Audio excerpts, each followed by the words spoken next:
I think it's just going to get weirder and weirder and weirder, and finally it's going to be so weird that people are going to have to talk about how weird it is. Eventually people are going to say, what the hell is going on? It's not enough to say it's nuts. You have to explain why it's so nuts. The invention of artificial life, the cloning of human beings, possible contact with extraterrestrials, the systems which are in place to keep the world sane are utterly inadequate to the forces that have been unleashed.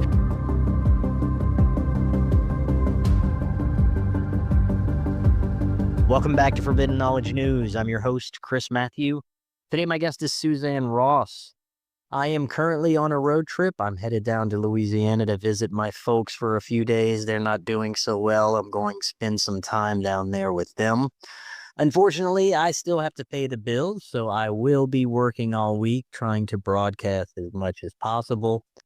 Some of my episodes may not have video, as we'll be in hotel rooms and on the road, but we'll try and put out as many episodes as possible for you. Be sure and check out my films. Doors of Perception is on Amazon Prime. It's on a free streamer called Relay. Called Louisiana is still on Tubi, Roku, Apple, and a few more. We are booking guests for April. If you have suggestions or you'd like to be a guest, email me forbiddenknowledgenews@gmail.com. Today I want to welcome Suzanne Ross. She has dedicated her life to an in-depth exploration of consciousness. She hosts retreats that connect spiritual leaders with spiritual seekers. Suzanne, welcome. How you doing? I'm doing great. How are you? I am excellent. It is so great to have you. As I was telling you before we got on, it is unique circumstances that we have today. I am on the road for an emergency trip to Louisiana. You're actually in your trailer right now because they're having repairs to your house. So we're going to make the best of this. We're going to have a good time either way. There's so much to get into. Today, we're going to talk about your research into the science of vortices, sacred sites, high-frequency energy, and how collective intention can affect material outcomes in our reality. You also host incredible spiritual retreats so people can experience this phenomena for themselves. So, like you said, lots to get to. Before we do, this is your first time on. Tell us just a little bit about yourself and let the audience know how they can find out more. Welcome, everyone. It's such a delight to be here today. I am Suzanne Ross, and I do host events annually in Sedona, and now we added one in San Diego. I do them during the equinoxes. So our March 20th through 22nd spring equinox Sedona Ascension Retreat is just days away now. And it's our big event of the year. So we're very excited about that. And of course, it does take place in the powerful vortex, the sacred site of Sedona. So it's a perfect fit for our conversation here today. I'm also an author of the Up trilogy, Wake Up, Rise Up, and Lighten Up. I also do sessions here at my horse ranch. Lived in Sedona for 10 years, did spiritual journeys into the Red Rocks. Now I'm on a horse ranch, so I got certified as a mindfulness and wellness facilitator, offering spiritual experiences with horses. And I was inspired to call that business Om Nay. So having a lot of fun doing that as well. So that's about it for me, and we can get more into other stuff later. Tell us a little bit about your journey. What brought you to this area of work, working with these metaphysical concepts? What brought you to where you're at now? Well, believe it or not, it actually started before I was born. My father had an abduction experience. He had a 4-hour missing time experience in the little town of Leader, Saskatchewan in Canada, where him and a few buddies would drive down the road one night after dinner, saw a bright white light in front of their car, behind their car, out in the field. They got out to check it out. Next thing they knew, they were sitting in their car. And then they saw this white light merge with a larger orange light, take off into space. They went to the nearest farmhouse, banging on the door. You seeing these lights? The woman's furious. They're knocking on her door after midnight. That's when they realized they lost 4 hours of time. My father woke up the next day with a triangular-shaped gray object under his wrist, which growing up he called his alien chip. Not long after, he got recruited by NCR, which is actually started by James Patterson of Wright-Patterson Air Force Base. I was born in Mount Shasta, but we eventually moved to Dayton, Ohio, so he could be part of NCR and Wright-Patterson Air Force Base, and he contributes a lot of his computer expertise, knowledge, and a connection with Wright-Pat to his alien chip. So, growing up, he was always pointing up into the sky and telling us all about how the Orion stars were gateways to the gods, that the Pleiades was a star nursery, all kinds of strange lights would appear above us, fireballs would fly through our yard, so had sort of a paranormal upbringing in that way. And on the other hand, I was very psychic when I was born in Mount Shasta area. I was a psychic kid. I had a lot of invisible friends. They all had names. We would go hiking in the forest. I would see fairies in the trees, trolls in the trunks of the trees. So, very psychic until maybe the age of 7 when I started growing out of it. But during that time, I was also visited by blue beings that would come into my bedroom at night, and these blue beings would transmit some sort of loving blue energy, and we would laugh, and it was so joyful. So that's sort of how it how it began for me. Well, tell us a little bit about your journey that got you involved with portals and vortices and how you came to understand more about it. Thanks for asking. So then I had an awakening experience on a mountaintop in 1995. I had been living on the East Coast, working in the corporate world, felt very misaligned, misplaced. Went to visit my parents in the desert of Southern California, ran to the top of a mountain one morning and had a phenomenal experience where I felt as if I was surrounded by bright white light. I had surrendered to the universe. And in that moment, a voice came out of the light and said, "Can't you see you've come home? You'll stay here and heal yourself and many others."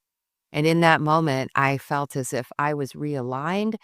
I was set on the path of my true calling as a healer in the desert, moved to the desert, opened a wellness center, and for 20 years offered wellness in this magical, mystical land of the desert where many phenomenal paranormal things happened, especially when I was with my father. And so that experience on the mountaintop turned me towards spirituality.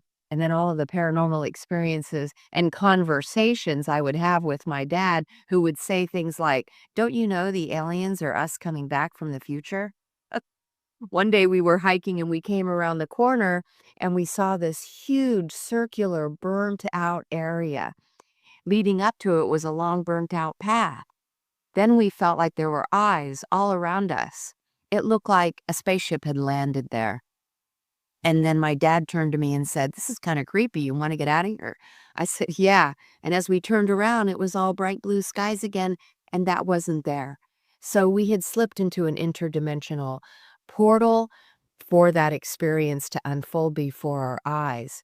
I also feel like the experience on the mountaintop was the opening of a portal as I surrendered and said, "I am miserable in the extreme and see no way out." In that moment, I felt like a portal opened and light came through and surrounded me and had this profound message for me that dramatically altered the course of my life.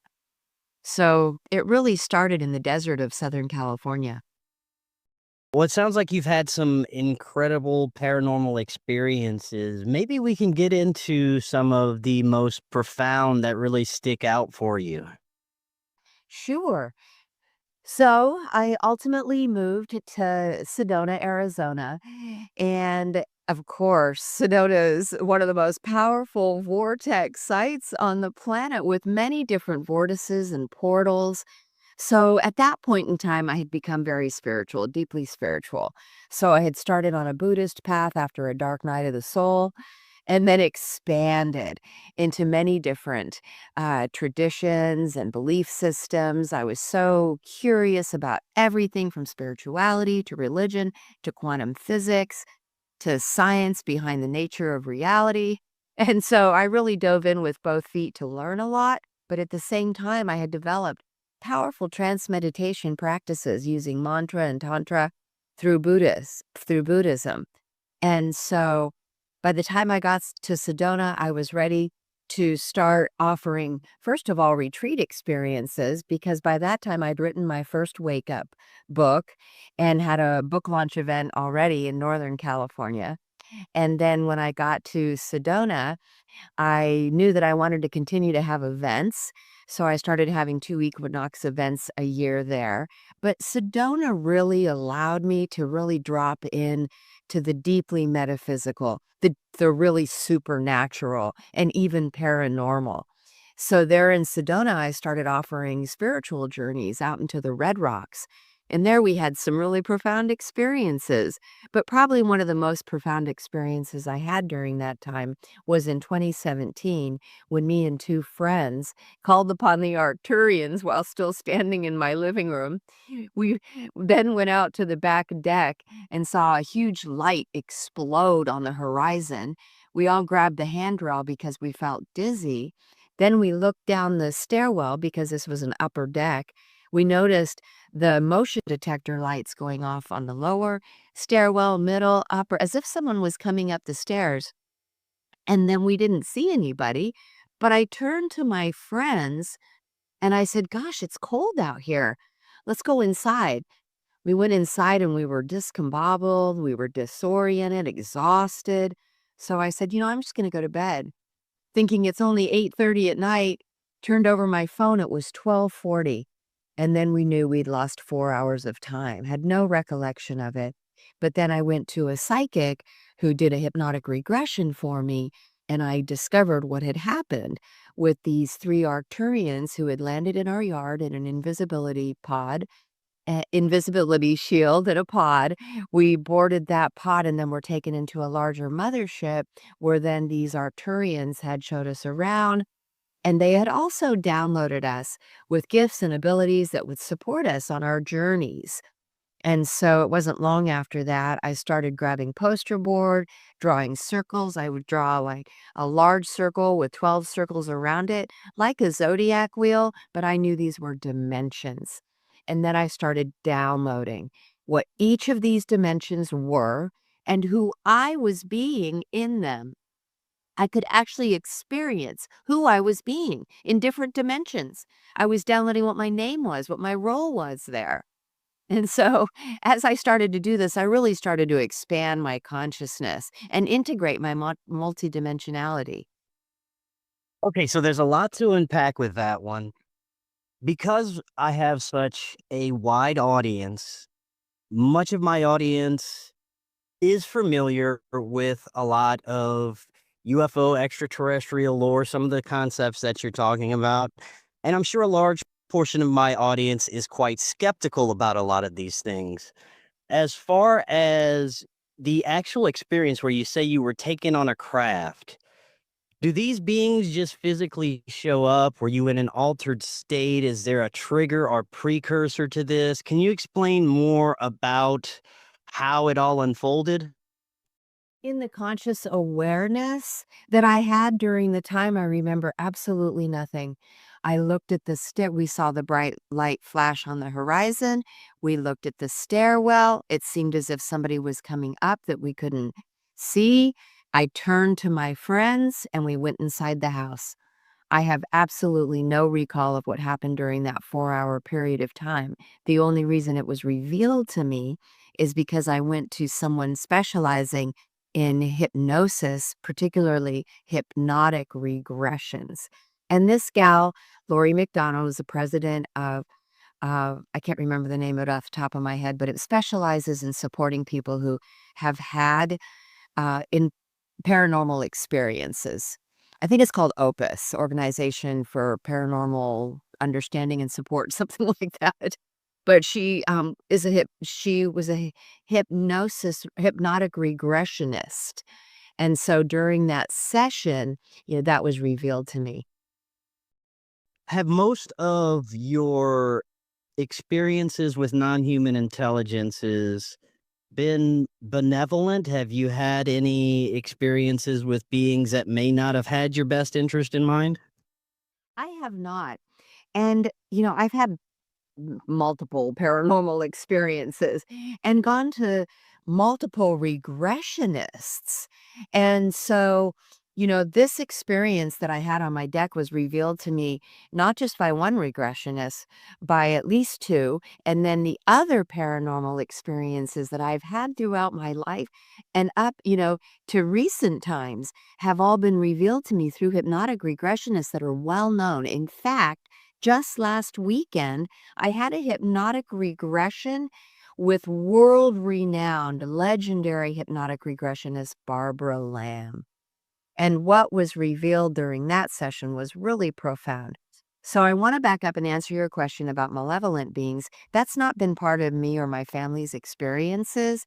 So my father's missing time experience implanted a triangular uh, chip into his wrist that allowed him to become a genius on the front lines of the emerging computer age at a time when he didn't have any type of college education in that. He attributed it to his alien chip. He was also a very practical man. He was also somewhat reclusive and private. And so he didn't share a lot of his experiences. But after he passed and I started to explore things like Project Paperclip that were going down in Dayton, Ohio, connected to Wright-Patterson Air Force Base, reverse engineering craft, I concluded that he must have been involved in that. For one, when we lived in Dayton, German men would come to our house on Sunday evenings. My father spoke German because his mom was German. And speaking German, they would pore over these plans on the dining room table. So that's when I started to kind of understand my father was on a mission, that this experience happened to him intentionally. It was an intentional, I don't even like to use the word abduction because that has a negative connotation. He was taken so that he could be set on an important mission to benefit humanity. And I really feel like that's what happened to us as well, me and my two friends. I had that experience. It was intentional, even though we called upon them, showing our free will to have that experience. The actual being taken was on purpose to set me on my mission, and my mission being interdimensional communication to support others in integrating with their multidimensional selves, expanding consciousness so myself and others could progress on their mission. So I feel like these experiences are being gifted to us by benevolent, loving beings. Would you say that some of these experiences are determined by genetics and bloodlines, meaning depending on what lineage you are genetically connected to, it could also be connected to non-human intelligences? Spot on, my friend, because I was going to say, not just here on this planet, but this is DNA that extends into the cosmos. So during this amazing hypnotic regression session I had with Barbara Lamb just last weekend, it was revealed that my father was originally from the Sirius star system, that there's actually three Sirius stars, A, B, and C. We can't see the third one with our telescopes, but there's three because it forms actually a pyramidal shape and it represents the Trinity. So the role that my father played in Sirius was revealed, and also that Sirius is actually the headquarters of the Milky Way galaxy. And we receive transmissions from Sirius, all the other star systems in the galaxy, and they receive transmissions from the great central sun. It was also revealed to me that, yes, I am originally from the Arcturus star system, and even my sister, but I'll keep that private for her to reveal.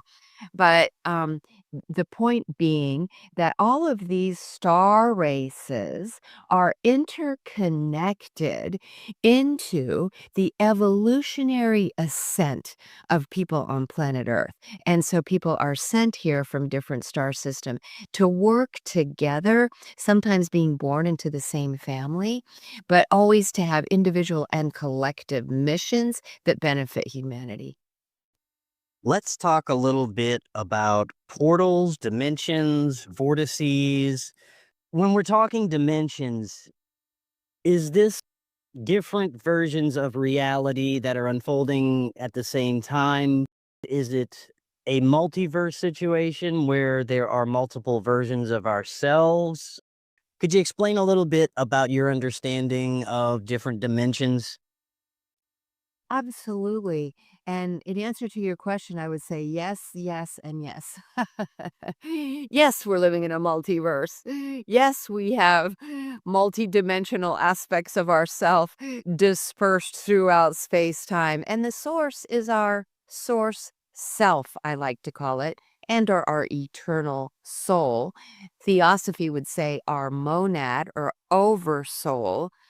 Okay, so now we're talking about a system where first you have the one infinite creator who fragmented themselves into 12 personalities, which is actually the one becoming the divine trinity and expressing itself in all four directions. Okay, as all four elements, giving this number 12 and 13 in the center, 3 and 1 and 1 and 3. Okay. And so once you have that picture in mind, then the one infinite creator begins to expand and creates beings in the likeness who also express themselves as 12 with one in the center. Theosophy would let us know that as we fragment ourselves, we have the opportunity to project into space time 12 aspects of ourselves into each of 12 dimensions. Therefore, you have the soul potential of incarnating into 144 soul fractals in space-time. And who's watching all of this behind the scenes is your oversoul, eternal soul. I like to call it your source self. If you want to look at simulation theory and imagine that we're actually in a simulated multiverse, playing a virtual reality game with ourselves, the oversoul would be the gamer behind the scenes, and we would be avatars in space-time. When we say vortices, can you explain a little bit about your understanding of this? Sure. So I'm actually going to go to the work of J.J. Hurtak, who was taken by Enoch into the presence of Metatron, downloaded with fiery scrolls containing key letters. Mm, And in his experience, he was downloaded with this advanced knowledge and wisdom that then he came back and put into the book, The Keys of Enoch, the Book of Knowledge, Keys of Enoch. And in that book, he talks about how there are artificial time warp areas on the planet as well as natural time warp areas. Each, in fact, are 12. And so what you have then is natural portals and vortices that occur like they do in Sedona. Okay, so in Sedona, these vortices, these portals have been measured by engineers coming out with equipment that measure electromagnetic fields. One in particular is Ben Longtree, and his website is sedonaanomalies.com. Because I was a spiritual tour guide and I would be explaining to my guests how these vortices occur, I dove deep into his research. And what he revealed is that magnetic energy spirals up from the Earth's spinning iron core. It spirals up through lava tubes or volcanic shafts.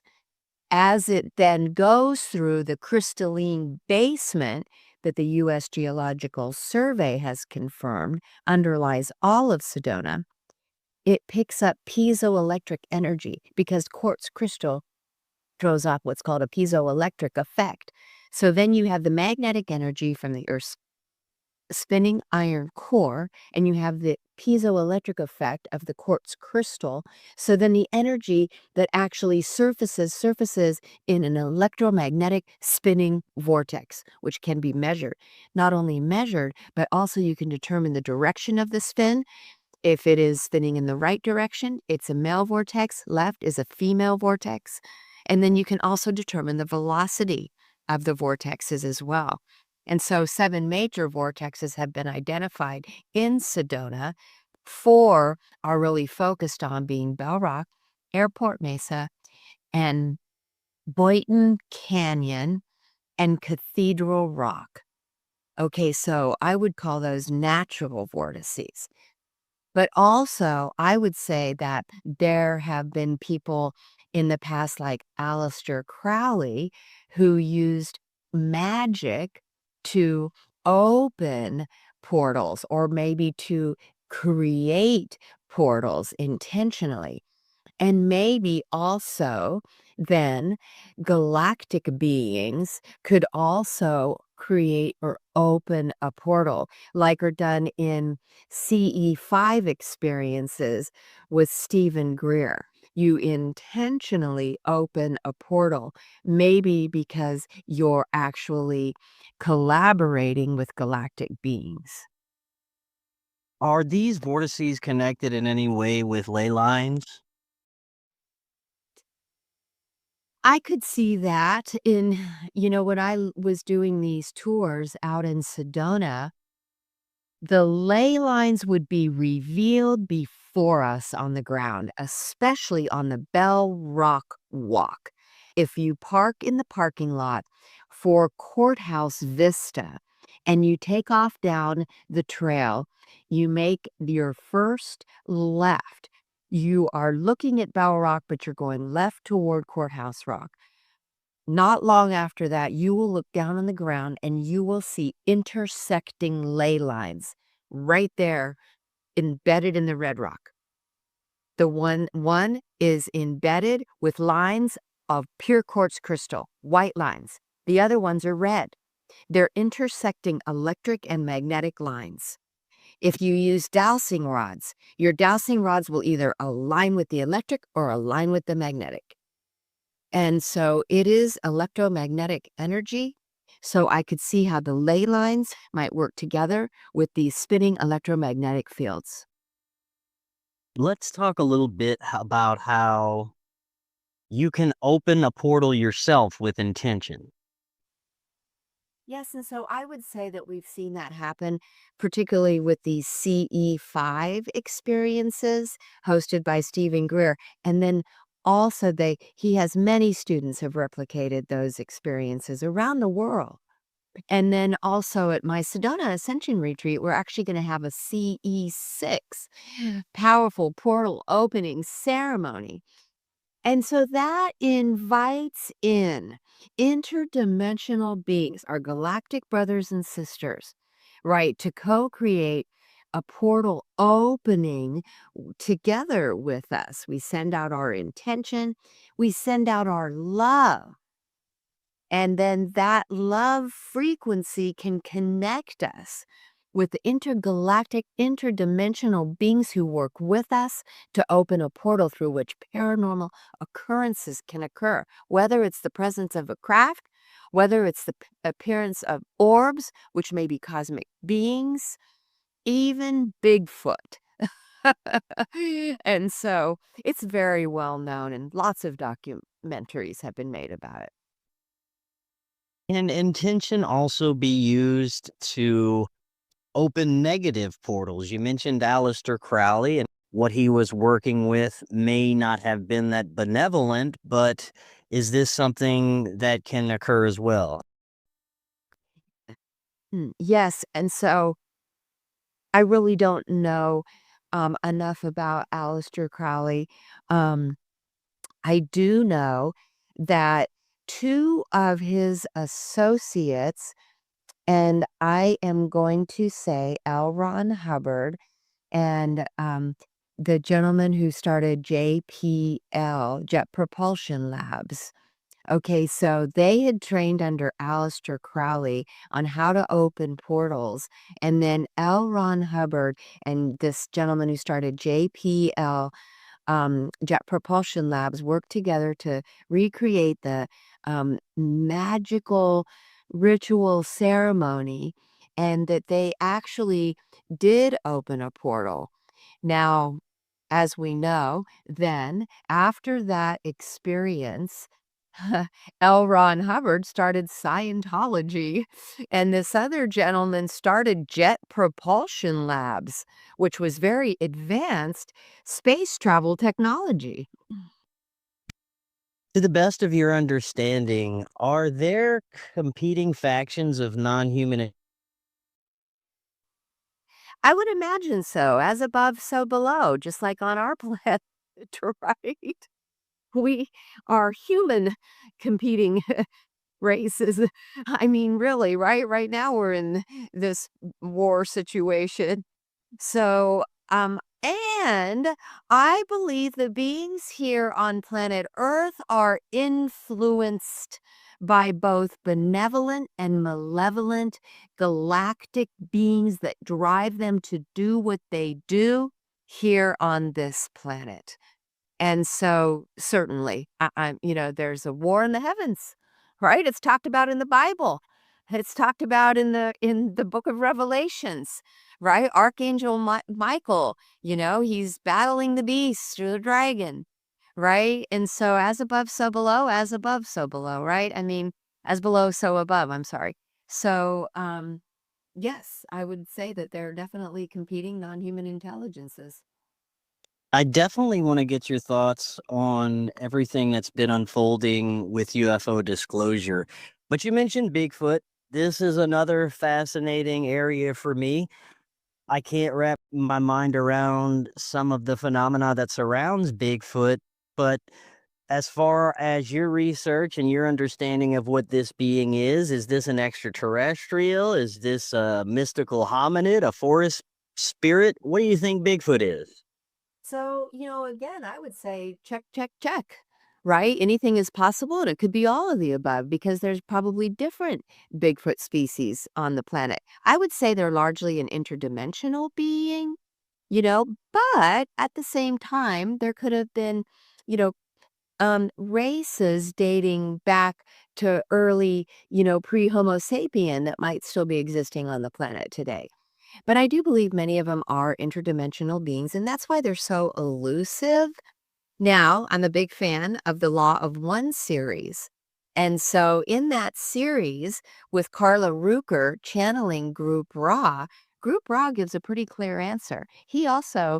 They also say that there's not just one Bigfoot species, but they do say one of the Bigfoot species is actually an extraterrestrial race that violated some galactic law and as such were sent here on I'm not going to say like a punishment, but in order to redeem themselves, they came here to protect humanity as these very elusive, very fast, very strong beings. And so that's the mission that they're serving here on planet Earth. And so very fascinating that during my Sedona Ascension retreat, in less than 2 weeks now, you have the paranormal investigators and filmmakers, Ron Meyer and Alan McGargle. They have produced documentaries about Bigfoot. Most recent one is The High Strangeness of Bigfoot. They use this powerful CE6 portal opening practice to open portals so that they can invite Bigfoots to come through. Now, one of the spots that they're going to be taking the guests of our retreat to is called Bradshaw Ranch. Bradshaw Ranch is well known for being a paranormal portal. And for 30 years, the Bradshaws, Linda Bradshaw, my friend from Sedona, Tom Dongo, they use night vision cameras for years to document the paranormal activity happening there. They also had well-documented huge Bigfoot footprints, and they called that Bigfoot big girl. And so they're going to be, they've had a film called Mysteries of Bradshaw Ranch that they produced together. But they're going to be taking our guests out to Bradshaw Ranch using this CE6 practice, try to open the portal and also, look around for evidence of Bigfoot and also crafts and orbs. When you were first telling your initial story about your early experiences where it sounded like you had essentially a dimensional or time slip where reality changed around you, is this something that occurs often, for example, in Sedona? Have you had any other experiences like this or know of any others that have? So I would say that what happens when you drop into a transcendent experience, whether you're doing this in walking meditation, I've had many shifts during walking meditations where I'm really doing various practices of filling my entire body with golden sparkling light. And then the reality around me begins to shift. It becomes sparkling fluorescent light that's very fluid. And I become aware of things like the water is liquid consciousness, beings are crystallized consciousness, but they're all interconnected telepathically. You can start to communicate within this interconnected field. And so things like that, would happen as you engage in these practices, walking through nature, sitting out in nature, right? And so in Sedona, we'd be sitting on the red rocks. I'm using sound, crystal bowls, gongs, drumming, intention, crystals, right? To try to open to an experience of expanded consciousness. What happens is the reality around you actually appears to be the same. You're still sitting on a beautiful red rock there in Sedona, looking out at these breathtaking views, but things are different. Things now seem more fluid, flowing. Consciousness feels malleable, right? And you feel as if there's a profound sense of oneness. You come into this full awareness that you are interconnected with all living things and beings. With that profound sense of oneness becomes such an expanded awareness. And so I feel like what's happening in those situations is that you are opening your third eye, which allows you to expand your conscious awareness, expand into your multidimensionality, but also experience how you as a conscious being are interconnected with all other conscious living things and beings in this interconnected web. Would you say that there is any possible danger in the areas that this phenomena is more prevalent in, possibly that someone may disappear into a dimensional rift or have some kind of experience where they are trapped in a different reality? Is this something that you're familiar with that has ever occurred or that you're aware of? I mean, I'm not aware of that happening personally or to anyone I know in Sedona or anywhere else. But historically, I'm going to say that I believe it was Carlos Castaneda who, was doing portal opening practices and has actually witnessed walking away and suddenly disappearing into thin air. And so maybe he was beamed up. Who knows? But also, you think of the Bermuda Triangle, right? Many planes and ships have disappeared in that area. There's just, hundreds of thousands of missing people around our planet. And I'm sure there's many, many reasons for that. But maybe one of them is that they're being, beamed up.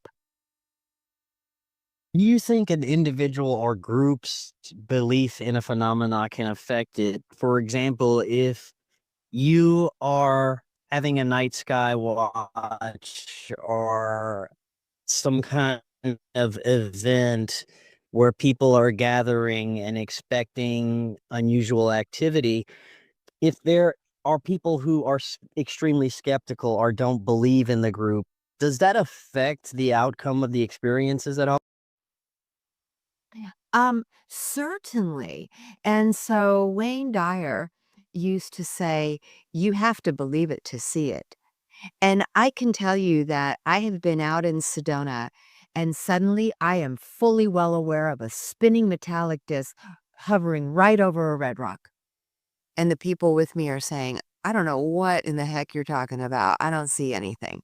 But even they, being open minded, had an awareness that I was seeing it because I could, and maybe it was being shown to me, but I totally believe in it as well. And I've had many connections with that.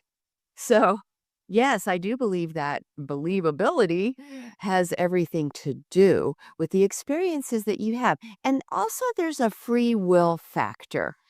And this is even talked about in different channeled works that the galactic councils um, are not to violate the free will of anyone.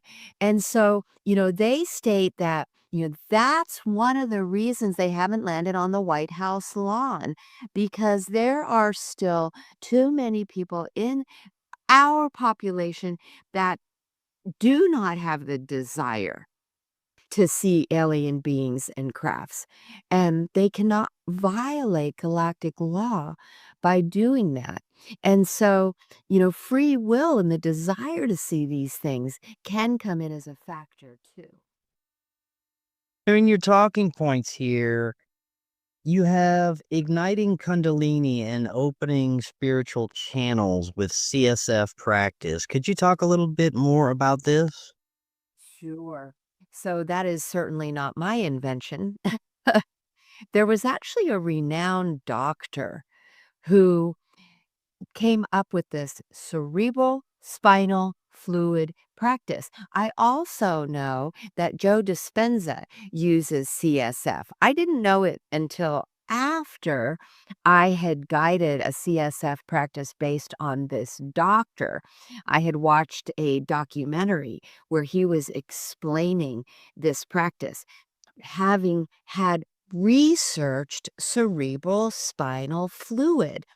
And that is the fluid that runs through our spine, right? And so this fluid may actually be the God consciousness flowing through us, divine consciousness from the infinite source flowing through us from the crown of our head down to the base of our spine. This fluid runs through our chakras. It could also be referred to as Kundalini energy. Okay, and so with this cerebral spinal fluid practice, you actually start with breathing practices. Then you send all of your energy and attention into the base of your spine. You actually squeeze your sphincter, and then upon the release, the Kundalini energy or cerebral spinal fluid surges up your spine, opens your third eye, and opens your crown portal and releases DMT. People have profound experiences doing that practice. And last year during my Sedona Ascension retreat, I led that practice, also called the sacred secretion practice, because it does release DMT, the God molecule sometimes called. And so after that, people were flocking to me and saying what a profound expansion of consciousness they had during that practice. Would you say that anyone is capable of having these spiritual connections with these beings, that every human on the planet has a non-human intelligence connection? I would say they do, and that they can either open to it or remain closed to it. I would say that doesn't mean that their guardian angels, their higher self, their spirit guides, okay? Archangels, ascended masters, Mother, Father, God, Goddess, the divine Trinity, the one infinite creator, isn't still intricately interconnected into their consciousness. But it's really engaging in practices that open you to that. I'm going to say that free will play a part. I'm also going to say your ability to connect by engaging in different practices will open you to that. Also, things like being taken can open a portal that never closes.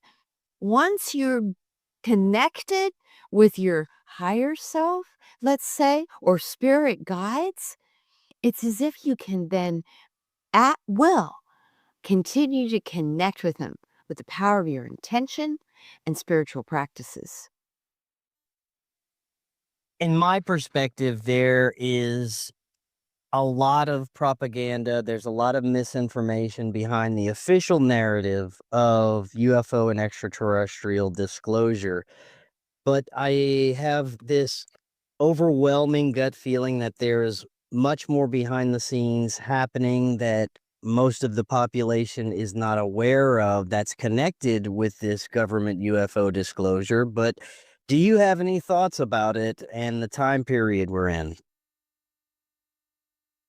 I certainly believe that world leaders and even maybe a group of people above the world leaders are in collaboration with interdimensional, intergalactic beings as citizens of the cosmos. So, being part of a galactic family, there are certain responsibilities and accountability. And so I do believe that at the very highest levels that there has been an ongoing collaboration and communication with people who are on our planet with intergalactic interdimensional beings. I also believe that our own world leaders, like Dwight D. Eisenhower, have been in contact with extraterrestrial races. And in doing so, having certain agreements that have been made. But I do believe that there are now a lot of whistleblowers coming forward to reveal what's been going on behind the scenes for, I am sure, decades. Do you have any thoughts about what we may witness collectively in the future as it relates to not only disclosure, but revelations of the existence of non-human intelligences? Do you think that there will be a common knowledge that these beings exist and maybe a reconnection with? Based on the intelligence of the planetary population, I would venture to guess that the large majority of the population on this planet already knows. For one, that we are not alone, that there are billions of galaxies, and when each one of these billions of galaxies, there's trillions of planets.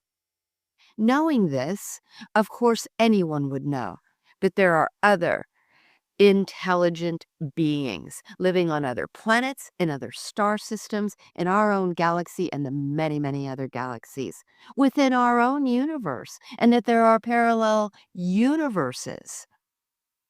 So I'm a big fan of the Urantia book, also a channeled work, but they describe the blueprint of creation being the source in the center, projecting these reflections of it into space-time to create actually 7 super universes. We're apparently in this 7th super universe in our local universe. The super universe is called Oronton. The local universe is called Nebadon. We have our own sector of space within which our galaxy is. And our little planet is referred to as Urantia. Interestingly enough, the very first civilized place on our planet was called Ur.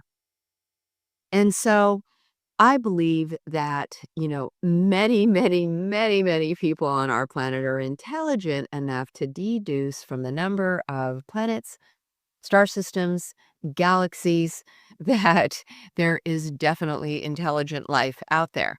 Now, also, look at all of the television series.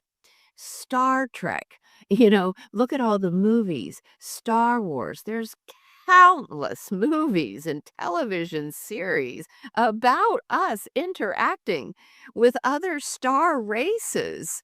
And so, certainly, humanity has been well prepared for the existence of this. Now, I think at one point in time, governments were concerned that people would freak out, right? And maybe some people still would. But I think there's been so much soft disclosure through television, through movies, and now through this mass disclosure that people won't freak out. I give the planetary population more credit than that. Credit for being highly intelligent and also credit for having been prepared and also maybe desirous of a more intelligent group of beings to come and help us run our planet. So do you think it's possible that there would be intervention if things got a little too dicey on the world stage, maybe nuclear threats, this current war escalates too far? Do you think that there would be intervention, or is there essentially no contact rule where they cannot intervene? We have to basically take care of our own problems. I mean, that could be twofold. Okay, but know this, that if we blow up our planet, it affects the entire galaxy. And so self-preservation alone, these beings will not allow that to happen, or they will try everything they can to intervene. And with their advanced technology, I'm quite certain that they could and would and have in the past. Plenty of footage of UFO beings showing up around nuclear bases. Okay, so, or nuclear power plants. I'm not that familiar with all of that, but I will say that there has been footage of UFO showing up in an attempt to intervene with nuclear bombs. Okay, you even had Valiant Thor come in at the time of Dwight D. Eisenhower's presidency, apparently from the star system of the Pleiades, to try to convince the Department of Defense not to build or use nuclear bombs, right? Not successful because they consider beings from the outer space to be a national security threat, right? However, these beings are not only interested in self-preservation, many of these intergalactic brothers and sisters are our neighbors. They're our intergalactic families. They're compassionate, loving, and caring about our well-being and trying to prevent ourselves from killing each other and blowing our planet up. Now, depending on who you ask, our government is either in contact with benevolent extraterrestrials and they're trying to guide us in a positive direction. Others believe that reptilians control our world leaders and they're trying to guide us in a not so good direction. I have to look at the level of anti-human ideologies that are abundant in our reality right now and wonder the very same thing. But I also have to think that there is an abundance of human evil, and it could all just be linked to that. I think at times it may be just easier to blame non-human intelligence for human evil. But as far as at the highest levels, you say that we are most likely in contact with benevolent extraterrestrials, at least on the global stage? You know, the third dimension is the dimension of duality. It's an interplay of light and shadow. Again, I go to as above, so below, war in the heavens, war on earth, right? So there's benevolent, malevolent beings in many different multidimensional realms. interacting with one another. We're all very interconnected, so I would say it's very possible that malevolent beings, like you said, maybe reptilians from Draco, are affecting the consciousness or co-creating with people here on planet Earth who have another idea for another type of reality. I believe, like Lord Eisenhower's talked a lot about the bifurcation. And, there's been other books about how, there's a split, right? Where, beings who enter into a golden age are ascending into a higher dimensional plane that's more full of light, unity, peace, and harmony. But there's another direction that one can, let's say, choose to go. That would then lead them, back around the so-called wheel to go through a descension back into a dark age, where then you turn toward the light and there's ascension into the golden age. This is called the processional cycle. This is the wheel of, let's say, 25,000 years, maybe 12,500 years on a descension arc into a dark age, 12,500 years onto an ascension arc into a golden age, right? So maybe at the time of a golden age, there is a split. Let's go to game theory and imagine that, we are in a simulated virtual reality game. And if you haven't won the game or mastered the game of 3D, maybe you're not ready to play the next level of the game and you want to go around and play the game again. All right. And so what does that lead into? Maybe that leads into what we know of as the New World Order. And maybe the New World Order is being created by the World Economic Federation and or the Illuminati, but it is, let's say, maybe Big Brother. The video on the World Economic Forum website is you will own nothing and be happy. Essentially, they'll own everything and probably be happier. But maybe there is a portion of the population that is okay with renting everything, and maybe there is a portion of the population that doesn't mind Big Brother. I don't know. But what I do know is that there could potentially be a split where there is a new world order unfolding to herald people into that direction, and there can be a new earth that is ascending into the next higher dimensional plane for those people who want to experience that or are ready for that, because there's different levels of consciousness, different spectrums of consciousness, right? Within each one of these dimensional levels. People's consciousness, I believe, resonates with the reality that they are able to perceive based on their resonance. So, I'm sorry that that's kind of a complicated answer, but I do believe there is a system that is set up in order so that people at different consciousness levels can experience different realities based upon that. And that you have brotherhoods of light. You could say you have brotherhoods of darkness. Okay, but we don't necessarily have to label that good and evil. Okay, there's different missions that different groups have come here to fulfill. I can get down with that. Suzanne, thank you so much. This was fantastic. Before we close out, is there anything that we didn't cover? Anything you have upcoming that you'd like to let the audience know about? Sure. Well, I have my Sedona Ascension Retreat taking place March 20th through 22nd. It's full of outdoor journeys, indoor workshops, phenomenal onstage presentations and performances, as well as sky watches in the evening. So just check out SedonaAscensionRetreats.com. We have 3-day, 2-day, and 1-day passes available. Also, we do San Diego Transcendence Retreat in the fall equinox, September 19th and 20th, right here in beautiful San Diego. You can go to SanDiegoTranscendenceRetreat.com to check that out. Also, you're invited to come to my horse ranch here in San Diego and have a spiritual experience with horses. Just visit Omneigh, Neigh.com.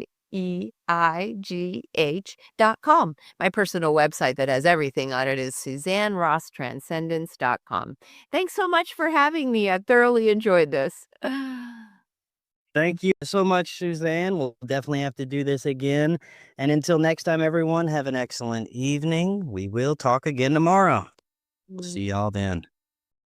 Hello, friends. I am so excited to tell you about Independent Media Token. Independent Media Token is a brand new way to show your support for independent media without having to donate a dime. Independent Media Token is a cryptocurrency on the Solana blockchain designed to generate funds to promote and foster the growth of independent content creators, allowing them to engage in their art without having to worry about being demonetized. Through a network of media partners, of which you yourself can become a part of, Independent Media Token's goal is to ensure the powers that be can never cut off all of our areas of funding and censor the only free voices left in the world. Join the movement today. You can pick up Independent Media Token using Phantom Wallet or the Solana wallet of your choice, where you can easily swap your Solana for IMT. Grab some IMT today and remember to always know your team. To learn more, visit independentmediatoken.com or use the link right in the description. If you're looking to start your therapeutic microdosing journey, but don't know where to start, especially when looking for the highest quality ingredients, including nootropics, and what you'd expect from a true microdose capsule, check out our friends at Brainsupreme. They offer the absolute highest quality ingredients so you can start your microdosing journey knowing that you're getting top-notch ingredients. To find out more, visit their website using that link right in the description, and you can get 15% off your entire order. Are you and your family prepared for an emergency? Maybe the fake alien invasion? Now is the time to prepare yourself and your family for any event. Check out Prep Starts Now. Their mission is to provide high-quality preparedness products that empower individuals and families to be ready for any situation. They're committed to delivering reliable, trusted gear to ensure your safety, security, and peace of mind in times of need. Their product selection is carefully curated to provide you with the essential gear you need to stay prepared. From emergency kits to tactical tools, every item is chosen for its reliability and practicality. Prep Starts Now understands the importance of family, and their goal is to equip you with everything you need to build a solid plan for your family's preparedness. In today's ever-changing world, being prepared is more important than ever, and Prep Starts Now is here to help you and your family stay ready with quality products and practical guidance. Use the link in the description and get 15% off your order. Watch Doors of Perception now on Amazon Prime. We live in an incredible age of information. More and more, we're discovering that we've been lied to and misled about much of our human history.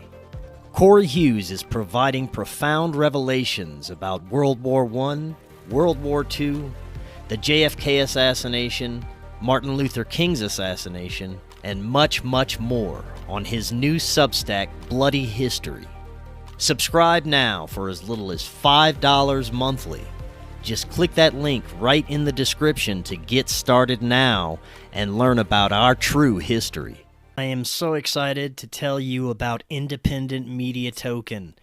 Independent Media Token is a brand new way to show your support for independent media without having to donate a dime. Independent Media Token is a cryptocurrency on the Solana blockchain designed to generate funds to promote and foster the growth of independent content creators, allowing them to engage in their art without having to worry about being demonetized. Through a network of media partners, of which you yourself can become a part of, Independent Media Token's goal is to ensure the powers that be can never cut off all of our areas of funding and censor the only free voices left in the world. Join the movement today. You can pick up Independent Media Token using Phantom Wallet or the Solana wallet of your choice, where you can easily swap your Solana for IMT. Grab some IMT today and remember to always know your team. To learn more, visit independentmediatoken.com or use the link right in the description.